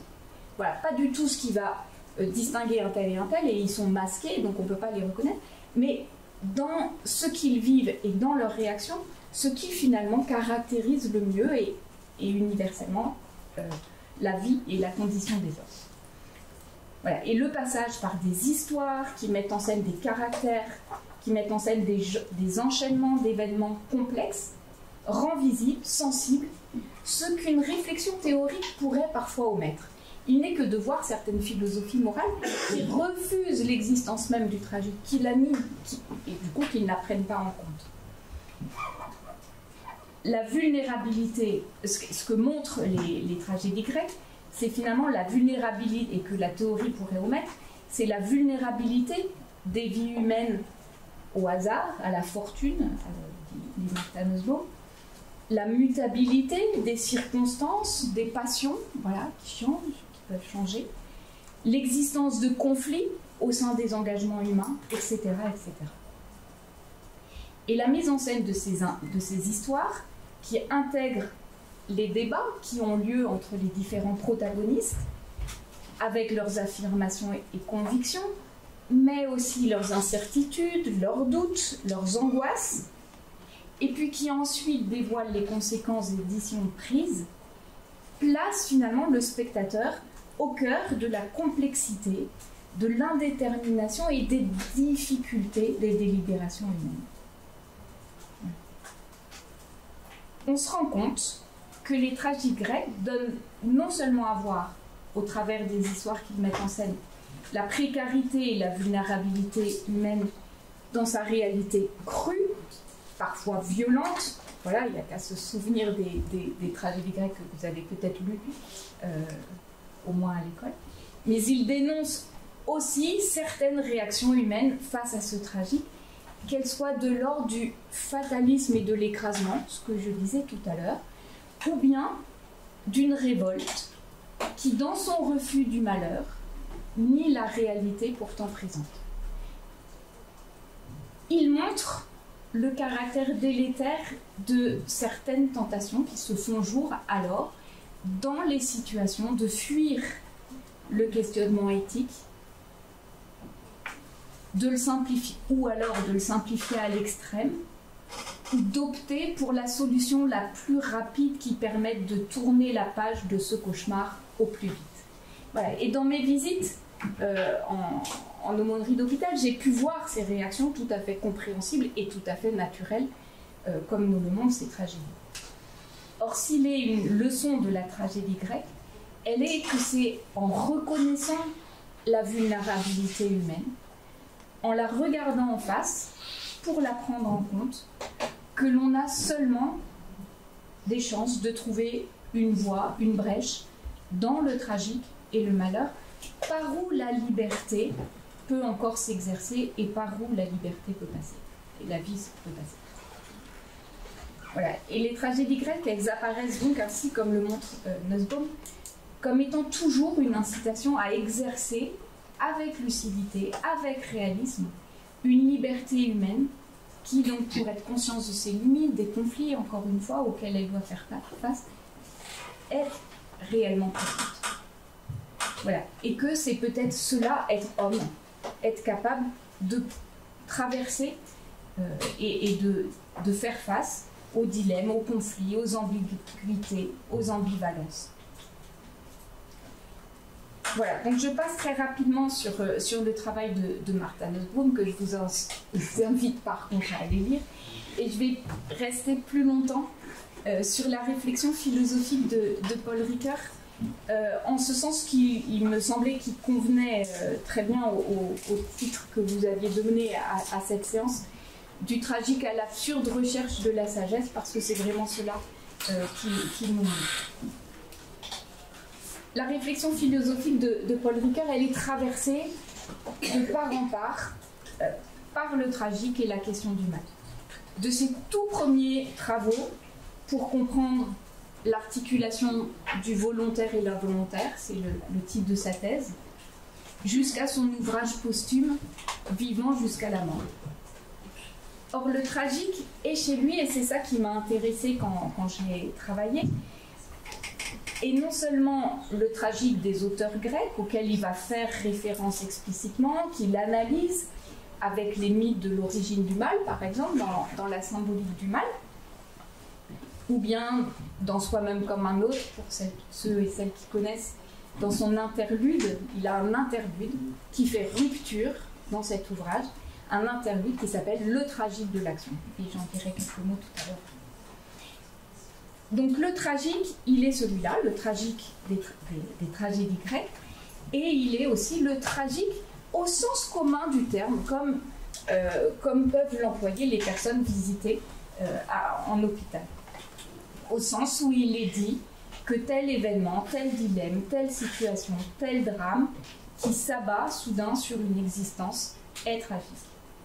Voilà. Et ce tragique, nous dit Ricoeur, c'est une expérience incontournable de l'existence humaine, de la condition humaine, et qui va laisser son empreinte à la fois dans les corps et parfois dans la pensée aussi, avec les dilemmes, les conflits qui sont, et les apories qui ne sont pas totalement sauvés.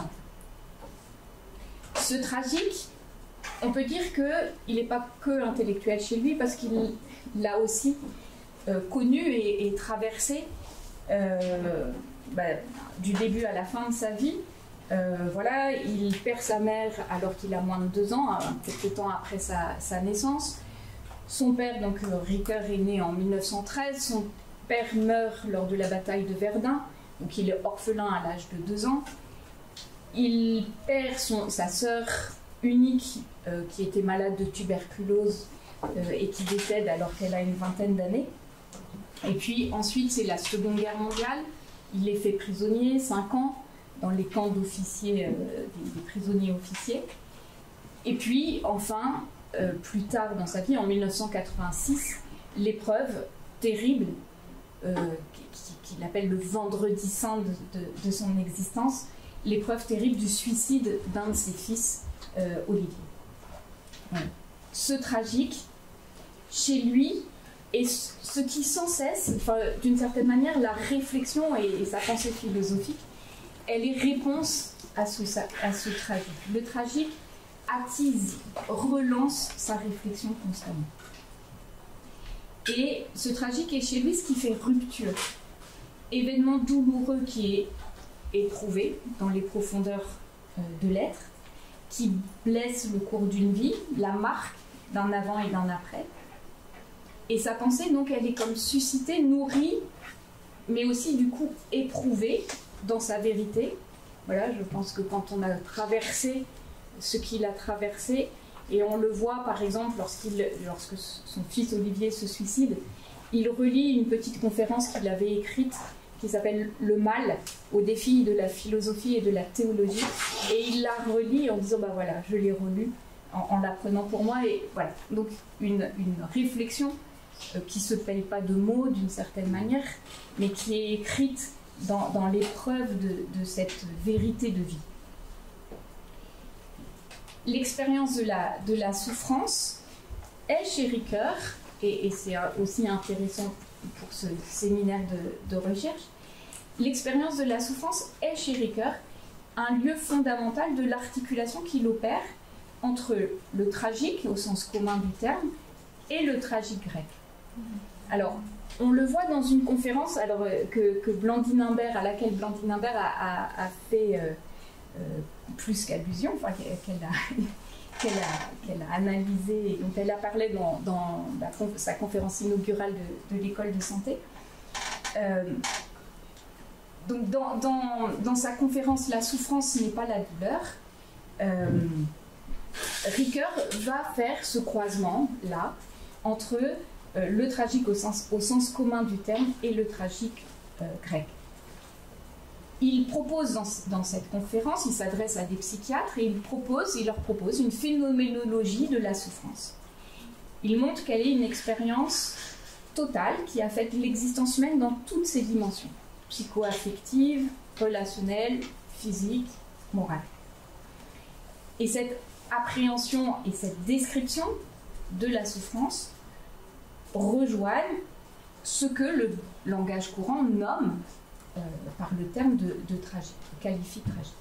Voilà, un tragique, comme je le disais, que tout un chacun traverse à un moment ou à un autre de son existence et qui le blesse.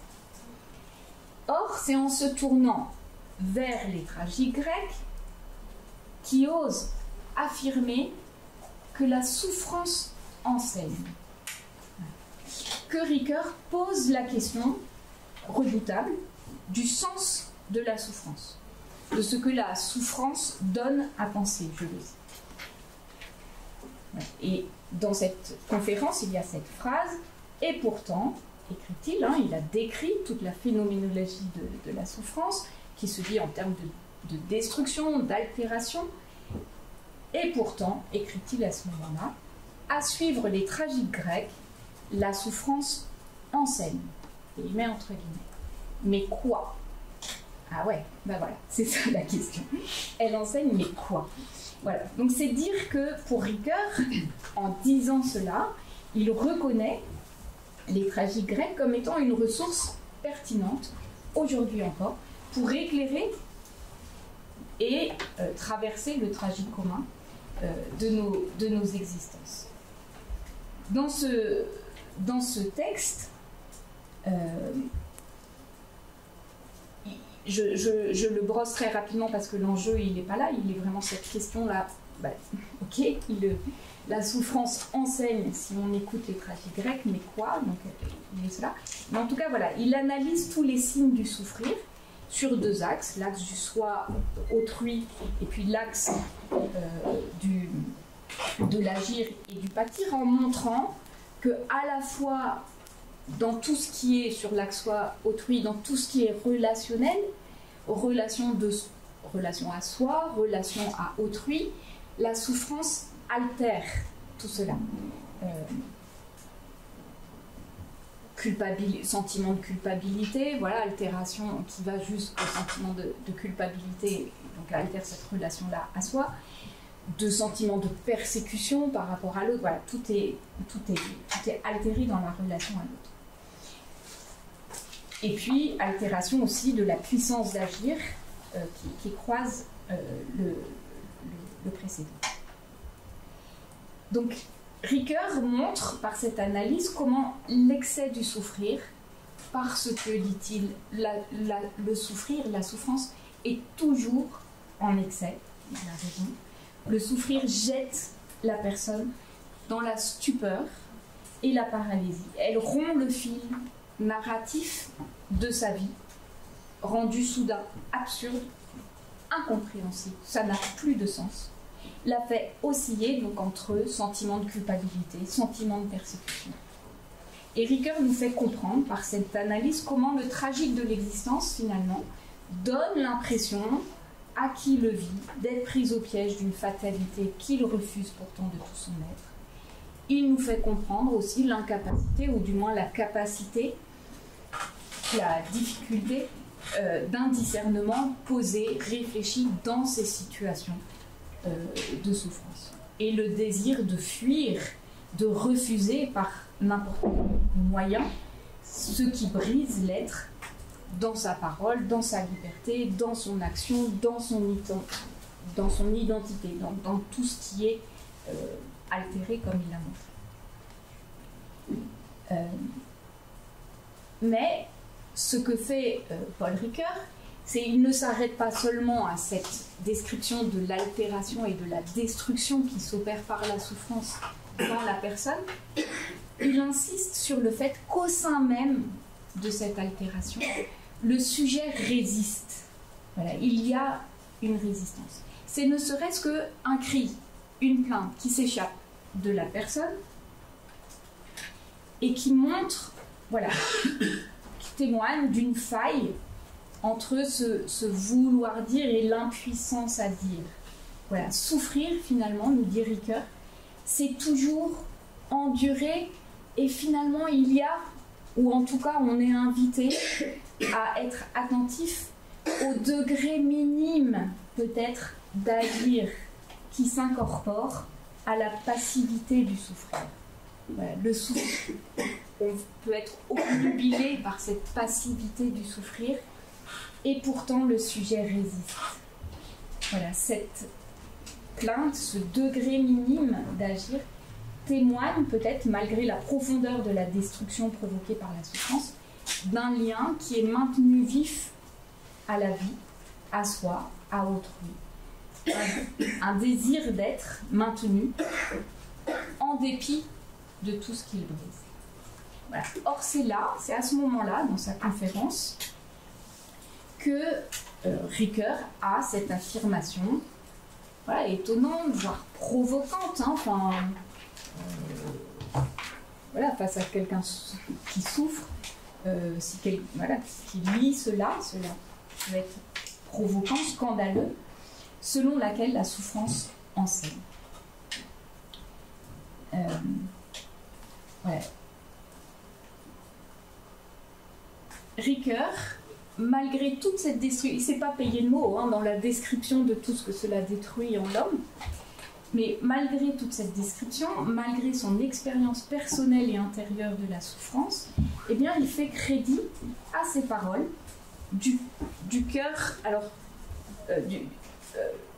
souffrir pour comprendre, patei matos en grec. Cela, on le trouve dans la tragédie d'Agamemnon d'Échille, qui encadre le moment, alors je ne sais pas si vous vous souvenez de cette tragédie, Agamemnon est victorieux, il repart chez lui, le roi Agamemnon, il repart chez lui, et là sa flotte est complètement encalminée, il ne peut absolument plus avancer, les vivres vont venir à manquer, et là la déesse du vent lui propose un marché, et lui dit, eh bien, tu me sacrifies ta fille Iphigénie, et à ce moment-là, je ferai souffler le vent et tu pourras repartir. Et donc, en gros, le dilemme est terrible et absolument tragique, pour le coup. Eh bien, soit il sacrifie sa fille, soit il ne le fait pas, mais à ce moment-là, de toute façon, tout le monde meurt, y compris sa fille. Donc, voilà. Et cette phrase-là, chez les tragiques grecs, on la souffrir pour comprendre, on les trouve dites, prononcées par le cœur. Le cœur, il est à distance de l'action, il commente l'action, il est impuissant, il ne va pas agir sur l'action qui se déroule devant lui, mais simplement, voilà, il commente. Comme nous, on peut être spectateur parfois des tragédies qui ont cours. Et ce qu'il dit, c'est souffrir pour comprendre. Et ça va encadrer le sacrifice d'Iphigénie. C'est juste dit avant, puis après. Souffrir pour comprendre. Et Échille dit souffrir pour comprendre est la loi que Zeus a donnée aux hommes. Cette parole, donc, elle l'encadre. Hein, souffrir pour comprendre. Eh bien, Ricoeur fait crédit à cette parole du cœur et il cherche et il cherche avec prudence, avec précaution, ce que peut être le contenu d'un tel enseignement. Voilà, il est conscient des pièges du dolorisme, du moralisme ou de l'illusion des théodicées que ses travaux sur le mal ont mis en évidence. Il ne s'agit pas, voilà, là encore, de se payer de mots, mais Ricoeur précise, et Ricoeur précise qu'une telle quête ne peut être menée qu'avec, je le cite, beaucoup de modestie et surtout de respect de la souffrance. Voilà, il introduit cette recherche donc de ce que la souffrance enseigne par deux remarques qu'il situe pour la première sur les versants de la réflexion sur soi et pour la seconde sur le versant de la relation à autrui. Sur le premier versant, il dit la souffrance interroge. Et on l'a vu, cette interrogation, voilà, jusqu'à quand? Pourquoi moi? Pourquoi mon enfant? Voilà, la souffrance interroge. Sur le second, la souffrance appelle. Voilà. La souffrance est appel à l'autre, appel à l'aide, appel à la sollicitude de l'autre. Et par ces deux dimensions d'interrogation, d'appel, la souffrance ouvre finalement pour Ricoeur un questionnement et une recherche à la fois anthropologique et éthique. Voilà, elle est l'amorce finalement, le déclencheur d'une quête aussi bien anthropologique qu'éthique. Voilà, la souffrance interroge. Voilà, cette interrogation, elle naît de ce trop du souffrir, de cet excès. Et ce ressenti, qui est celui de Job, qui crie l'injustice de la souffrance qui est la sienne, ouvre à la conscience que tout mal n'est pas mal moral. Et à la nécessité de distinguer l'être victime de l'être coupable. La souffrance excède toute explication, toute justification. Elle apparaît comme une figure du mal, comme quelque chose qui est et qui ne devrait pas être, nous dit Ricoeur. Et cette interrogation, comme je le disais, et on le verra tout à l'heure, mais peut-être que j'irai très très vite, donc je le dis maintenant, que cette interrogation, je dis, c'est comme Job, qui du coup va être amené à poser des distinctions entre le mal moral et le mal physique, entre l'être victime et puis ce dont je peux être coupable. Voilà, cette interrogation, on va voir qu'elle est probablement omniprésente dans l'accompagnement que l'on peut faire des personnes qui traversent ces épreuves-là et qui vont être marquées par cette suspicion-là, ou ce mélange-là d'injustice, de sentiment d'injustice et de culpabilité. Sur le second versant de la relation à l'autre, la souffrance appelle. Par cet appel, la souffrance et le mal dont elle est signe deviennent la catégorie de l'action. Le mal devient ce contre quoi on lutte quand on a renoncé à l'expliquer. Voilà, parce qu'au bout du compte, il y a un moment où il faut renoncer à l'expliquer, du moins totalement. Voilà, cette action, elle est celle qui va être menée contre le mal moral, contre les violences que les hommes se font les uns aux autres, et parfois un certain nombre de tragiques sont provoqués par cela, ou bien contre la part de complicité plus ou moins obscure que l'homme entretient avec le mal, mais elle est aussi, cette action, cette lutte, celle de la compassion qui tend à un certain souffrir avec, malgré la distance. Voilà. Et cet appel, il est le signe, nous dit Paul Ricoeur, d'une espérance timide. Et la lutte, si on continue à lutter, si on continue à résister, elle est que une espérance timide, nous dit Ricoeur, est possible. Espérance que le monde pourrait être amélioré, je cite Ricoeur, que le monde pourrait être amélioré parce que Jan Patočka, philosophe tchèque, appelait la solidarité des ébranlés, à savoir la solidarité de tous ceux qui comprennent, de ceux qui partagent une espérance qui a connu les larmes. Voilà. Et donc, ce que les tragiques enseignent, c'est peut-être finalement l'invitation et l'amorce d'une interrogation, je le disais, anthropologique et éthique, qui interroge sur l'homme et qui aide à poser un certain nombre de distinctions. Et puis, la souffrance appelle à cette solidarité-là, de solidarité des ébranlés, de solidarité qui partage donc cette espérance, là encore, qui ne se paye pas de mots, parce que c'est une espérance qui a connu les larmes. Voilà, donc l'apport des tragiques grecs, finalement, nous dit Ricoeur, c'est pas dans un savoir didactique, mais c'est dans l'éveil de la conscience qu'il suscite. Il est dans l'émergence peut-être d'une nouvelle capacité de discerner qu'il favorise au travers même de la traversée de l'épreuve. Mais peut-être, sûrement même, que le temps est nécessaire pour cela. On peut parler du temps, mais comme vous l'avez fait, c'est très bien. Voilà, seul le temps peut le faire et seul l'accompagnement peut le faire, et l'aider en tout cas.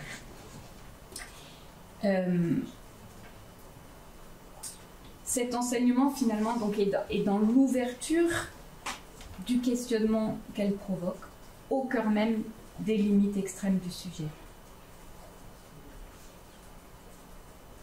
Alors on trouve, je vais accélérer parce que les pensées de Ricoeur et de Nussbaum présentent de réelles consonances, je vais sauter là-dessus.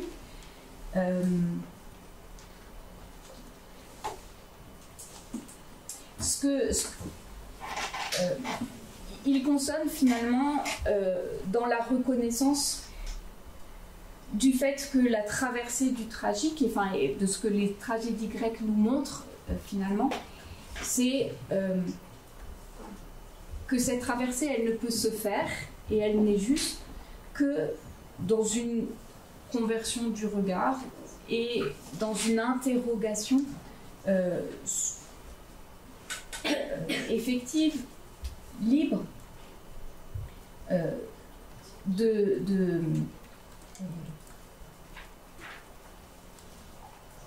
de ce qui est juste et alors pardon, je vais reprendre ma phrase. Je disais tout à l'heure que les tragédies grecques nous mettent, elles nous montrent des personnages qui sont très souvent soit dans un écrasement sous la fatalité, soit dans la révolte pure et simple. Et dans Ricoeur a cette expérience, la dureté d'un vouloir qui refuse. Et nous, face au tragique, voilà, c'est là que c'est universel, eh bien, notre liberté, elle refuse toujours, elle se lève toujours contre cette nécessité douloureuse qui parfois surgit dans notre existence. Or, les tragiques grecs nous disent que la bonne solution, elle n'est ni dans ce fatalisme qui dit tout est perdu et qui s'écrase, ni dans une révolte totale, mais que dans le cheminement qui peut se faire justement dans cette solidarité-là des ébranlés pour trouver la meilleure solution ou une solution possible. Ce que je voudrais juste dire, mais alors très rapidement, c'est peut-être la distinction entre Nussbaum et Ricoeur. Pour Nussbaum, finalement, elle intègre complètement les tragédies grecques à sa réflexion sur le tragique. Et pour elle, finalement, il y a une intégration possible de la tragédie grecque à la philosophie. Ce contre quoi Ricoeur va se poser. Pour Ricoeur, oui, la tragédie instruit la philosophie, mais ce ne peut être qu'à la faveur d'une, je le cite, reprise du non philosophique dans la philosophie. Dans Soi-même comme un autre, c'est assez frappant, je vous disais, il a à un moment un interlude qui s'appelle le tragique de l'action. Il a, donc ça se passe dans Soi-même comme un autre, on a 3 études, il y a 9 études, il y a 3 études qui s'appelle la petite éthique de Ricoeur. Il commence par la morale, par l'éthique, pardon, par la morale, et puis là il y a un interlude tragique de l'action, et il va arriver à la sagesse pratique. Ce qu'il nous dit, c'est que le tragique de l'action, il rompt finalement tous nos discours, toutes nos compréhensions, tous nos discours philosophiques qui cherchent à rendre tout cohérent et à dire les choses de manière cohérente. Eh bien, le tragique, quand il survient dans la vie, il casse les corps, il casse aussi la pensée, et finalement, il nous renvoie à prolonger la pensée par autre chose, par une réflexion qui accepte que ce soit peut-être plus compliqué que ce à quoi elle avait pensé, qui accepte de faire face à des apories, qui accepte de faire face de nouveau à quelque chose qui est incompréhensible. Voilà, et c'est très frappant. Donc, non seulement c'est un paragraphe, c'est un chapitre à part, mais il l'écrit en italique pour montrer que voilà, ça ne s'inscrit pas. Cet interlude-là, tragique de l'action, il ne s'inscrit pas totalement dans un... Il ne peut pas s'inscrire totalement dans un discours philosophique qui recherche, qui espère une cohérence peut-être trop facile. Il nous dit cette voie fait partie des sources non philosophiques auxquelles la philosophie s'alimente, à la condition qu'elle l'entende dans son, je cite Ricoeur, dans son altérité pure et simple, dans son étrangeté incoordonnable et insituable. Une étrangeté qui n'est pas répétable en rationalité. Et ce qu'il va nous dire, c'est que si la tragédie instruit la philosophie, c'est que on peut reconnaître dans les situations dites tragiques et qualifiées de tragiques quelque chose d'un analogue, mais seulement d'un analogue à la tragédie grecque. Voilà, si le tragique grec, malgré son altérité, son étrangeté, peut nous rejoindre ou nous être encore accessible pour finalement instruire l'éthique, c'est que certaines situations de l'existence sont telles qu'elles font, je cite Ricoeur, qu'elles font surgir un monde analogue, mais analogue seulement à celui de la tragédie grecque. Elles sont telles que la situation, le monde, présente soudain des analogones, des éléments qui nous renvoient et qui font ressurgir la tragédie grecque. Et il y a je vais très très vite, deux analogones. L'analogone du dieu méchant, dont j'ai déjà parlé, voilà, le dieu méchant qui aveugle, qui égare le héros au point de le rendre complice et instrument de cela même qui l'éprouve. Voilà, et on peut penser à Oedipe qui cherche à échapper à son destin et qui, quand il croit qu'il a réussi à le faire, eh bien voilà, les dieux s'arrangent pour qu'il y tombe pleinement.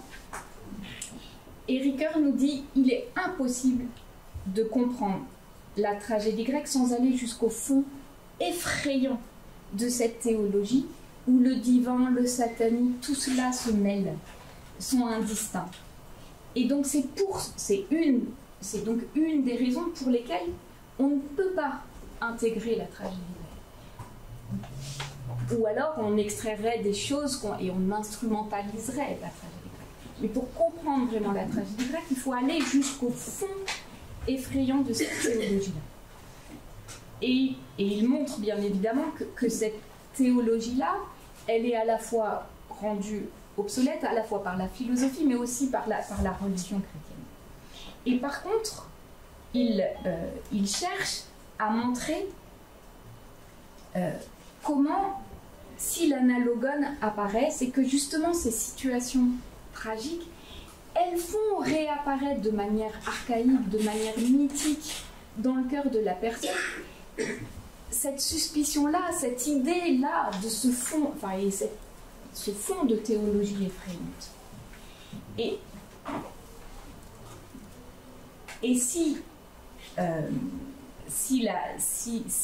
si cet analogue peut encore surgir. Il nous dit ces différences donc, sont irréconciliables. Le tragique chrétien ne saurait être, pour Ricoeur, le tragique de l'être, donc celui qui est celui de le tragique qui est celui de la tragédie grecque. Et pourtant, parce que le croyant n'est jamais allé au bout de sa confession de l'amour de Dieu, il vit encore dans la suspicion de la colère ou de la méchanceté de Dieu. Voilà. Et c'est par là que la tragédie grecque, elle nous reste accessible dans ce renouvellement en nous de ce fond effroyable. Je le cite, en deçà de cette limite, donc la confession plénière de l'amour de Dieu, qui est celle d'une pensée et d'une sensibilité totalement sanctifiées, le croyant reste en débat avec la colère de Dieu et vit dans la catégorie du tragique. En deçà de la gloire et l'existence tragique qui n'en a jamais fini avec l'évidence apparente du démon méchant.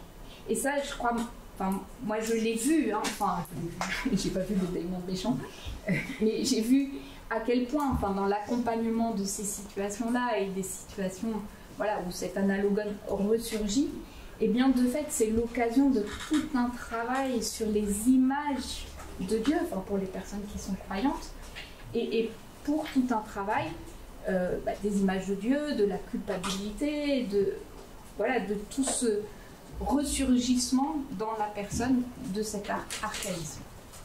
Et le deuxième analogue, je vais m'arrêter là, est un souffrir qui mène à la vérité. Et Ricoeur nous dit autant cet analogue du Dieu méchant, il faut nous en séparer. Et donc, dans l'accompagnement des personnes, ça va être essayer de corriger et de sortir de cet analogue.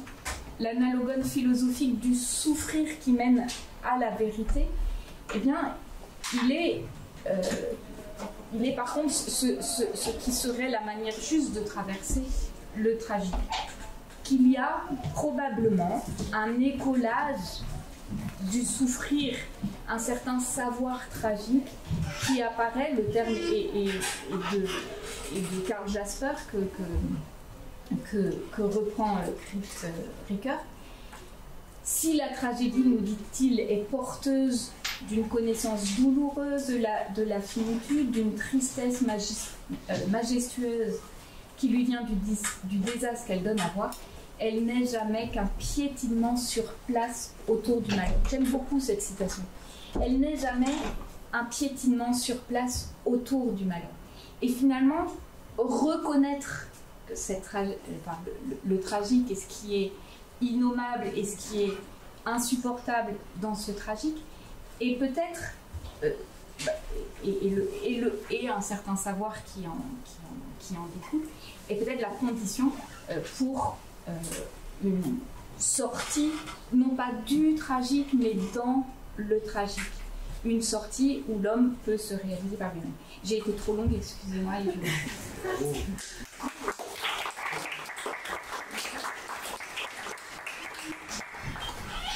Nous avons pas beaucoup de temps et probablement que nous avons pour une question. La question est qui va se lancer. Je vous en prie, madame. Est-ce que le mot résilience, finalement, on peut le comparer un petit peu avec cette démarche? Il n'est évidemment pas du tout dans le tragique grec, il n'est pas, qui est purement psychologique d'ailleurs. Oui, c'est ça. Alors peut-être que je ne suis pas forcément la mieux placée pour parler de la résilience. Peut-être le point commun, il est quelque chose d'une reconnaissance préalable de la réalité telle qu'elle est, et qui va permettre, du coup, de penser, quand le sujet résiste, je crois qu'il y a quelque chose de ça, mais la résistance finalement du sujet, elle ne peut être effective ou elle ne peut être efficace ou juste que si elle n'est pas bâtie sur un idéal qui est perdu et qui sera jamais, mais sur de fait la réalité telle qu'elle est, et à partir de là, avec les soutiens, avec les appels, avec les appels à l'autre, à l'aide, à la sollicitude, etc. Avec tout cela, trouver comment un chemin de vie est tout de même présent dedans. Et alors, on n'avait pas le temps, mais Paul Ricoeur parle du chemin du consentement. Ça prend du temps, et la résilience peut-être, j'imagine que ça prend aussi du temps. Mais voilà, on se paye de mots après si on dit les choses de manière trop simpliste ou trop... voilà.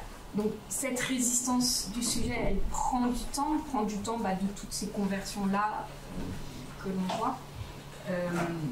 Et voilà, pour trouver une solution.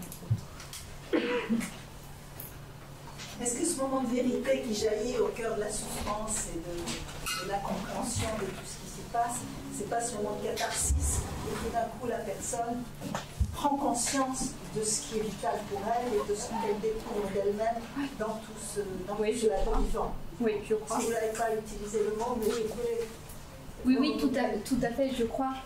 On voit bien, une des spécificités de la tragédie, et c'est pour ça que Martha Nussbaum et Paul Ricoeur disent finalement leur enseignement, il est absolument irremplaçable. On peut dire des très belles choses en philosophie, en théologie, etc. Mais effectivement, les tragédies grecques, elles vont opérer par la catharsis et par l'émotion et par du coup un savoir qui est existentiel et qui est incarné. Je réagis à ça parce que je suis médiatrice humaniste et on travaille avec la tragédie grecque. Et c'est dans ce moment de catharsis, et il y a tout un travail avec le corps, avant, préliminaire, on accueille les personnes telles qu'elles sont, et on les aide à se rencontrer elles-mêmes pour pouvoir rencontrer l'autre, malgré le conflit, chacun dans sa vérité. Et là, en toute liberté, ils peuvent se dire ce qu'ils ont à se dire. En fait, et que nous, on ne sait pas, évidemment. Oui, c'est ça. Et qu'on ne cherche pas à savoir, ça vient. Oui, tout à fait. Très rapidement, parce qu'on doit libérer la salle en fait. Ah oui. Donc, vous avez 1 minute. Je me permets simplement, si j'ai entendu sur votre contrôle, situer le pot de Ricoeur, si je dis, effectivement, sa connaissance parfaite du grec et de la Bible, effectivement, qui a beaucoup aidé. Ce qui est intéressant, lié à ce que vous disiez, c'est dans le choix des termes qui signifient effectivement la faute, l'erreur, etc. On peut privilégier toujours un martyria. Et le martyria, c'est la faute excusable, c'est-à-dire qu'il joue entre le divin et l'humain. Et je pense dans cette continuité, une des pièces très intéressantes pour le compassion, c'est Athalie. Et Athalie, d'autant plus qu'il y a un petit enfant. Etc. Et on retrouve cette dynamique intéressante. Le petit enfant qui ne demande que, effectivement, le bonheur, quelqu'un qui est complètement oublié aujourd'hui de s'entendre. Et puis, finalement, on va dire ce fameux vers, Dieu me dit, toi, tu as tout fait, tout est et je ne peux pas faire autrement. Effectivement. Donc, pardon, je m'arrête là. C'est simplement, mais la pensée de Ricoeur est très intéressante en ce sens-là, beaucoup plus, je dirais, lointaine que celle de l'histoire. Sur ce plan, à cause de cela. Et ensuite, c'était un protestant. Et avec toute la vue protestante de la chose, voilà, je me permets ça. Oui, tout à fait. C'est pour ça que j'ai beaucoup plus insisté. Pour finir par le terme fondamental chez Ricoeur, l'éthique. Est essentiel, sinon l'existence humaine n'a pas de sens. Et il a très bien résumé dans son fameux petit article que je recommande énormément, qui est dans le symposium de l'universalisme, effectivement, qui s'intitule toujours d'ailleurs, excusez-moi, avant la loi morale, l'intention éthique. Alors, je vais vous permettre de conclure en quelques mots pour dire que ce que l'on aperçoit, ce que l'on touche, sur quoi on tourne de plus en plus, c'est que toute douleur, toute souffrance est prise dans un sans-souffrir qui est primitif, qui est originaire et qui produit un écrasement de soi. Et cet écrasement de soi nous oblige à mettre en lumière ce trop de soi dont on ne peut s'affranchir, dont on ne peut s'enfuir, dont on ne peut se défaire. Cette condition qui est originelle nous ramène aussi à un historial que l'on étudiera un petit peu plus tard, mais qui va nous amener à poursuivre vers notre prochaine séance qui aura lieu le 22 avril, où nous aurons la chance d'écouter le docteur Farrugia Ossini, qui est psychiatre, et puis le docteur Bruno Della Porta, qui est néphrologue, qui vont essayer de nous faire travailler cette question de au cœur de la souffrance. Comment est-ce que je peux comprendre, comment est-ce que je peux saisir cette ambivalence entre le désir de mort et le désir de vivre? Et peut-on servir finalement et considérer un désir latent de vivre jusque dans le plus grand tragique, jusque dans les plus grandes souffrances qui nous collent profondément à nous-mêmes? Je vous dis au 22 avril. Merci.